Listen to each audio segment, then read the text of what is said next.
So ito po, under testing na kami sa isang customer namin na nag-order ng 6 kilowatt na pre-assemble. So ang in-order niya is itong pre-assemble setup na to kasama yung 300 Ah battery.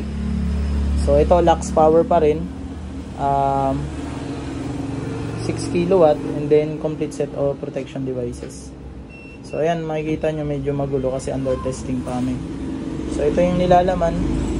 So complete set of protection devices, ATS, and then MCCB breaker. So malinis din yung mga wiring nyan. And syempre meron tayong pilot light for solar emergency supply, and then utility or Meralco. And then meron tayong watt meter. So dito gauge para makita nyo yung load nyo, and also yung kung ilan yung kilowatt hour na nako-consume. So ayun po, ang maganda dito sa setup na to is hybrid on-grid and off-grid function siya. So kung gusto nyo mag-off-grid po pwede to. So wala kayong babaguhin sa setting nito or sa wiring. So kung gusto nyo naman i-hybrid on-grid or i-on-grid function, so meron ka lang i-on na breaker. So i-on mo lang yun sa AC input grid natin. So mag-enable na yung hybrid on-grid function niya or yung grid tie function nung setup nyo. So kung fluctuating naman yung grid sa mga site nyo, like 200 volts and below yung grid nyo, so hindi po mag-work ng maayos yung system sa hybrid on-grid kung yun ang gagamitin nyo. So mas maganda mag off-grid function ka. So ang ginagawa lang is may isang breaker lang kami pa-off dito, so para mag-disable yung hybrid on-grid function nya.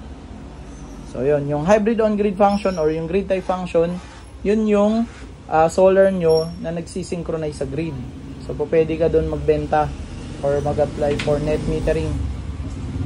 So yun po, yun yung tinatawag po na on-grid or grid tie function. Magsisynchronize yung power ng inverter nyo doon sa grid. So yun po yun. So yun po yung setup. So ito is version 2 to, naka-metallic enclosure siya. So yung maganda dito, so presentable sa kliyente. So may mga gusto pong magpa-setup, so message lang kayo. Pwede po kayong mamili ng inverter, pwedeng DAI, pwedeng Lux Power. So pwedeng Lawson, depende po sa kaya ng budget.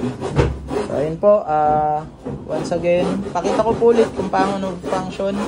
So yung ATS natin, just in case na lobat na yung battery.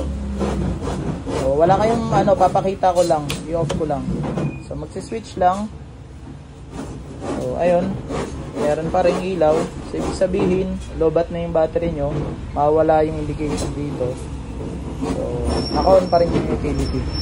And then pagka nag-recover ulit yung battery nyo, so ayan, may countdown lang siya, 3 seconds bago pumasok. And then yun, switch na siya. So ayan, meron ng ilaw. So priority ang solar natin always. Backup lang ang utility or Meralco. Ayan pa, maraming salamat. ANA Solar Shop, medyo marami pa rin po kami po. Pa-line up na po kayo.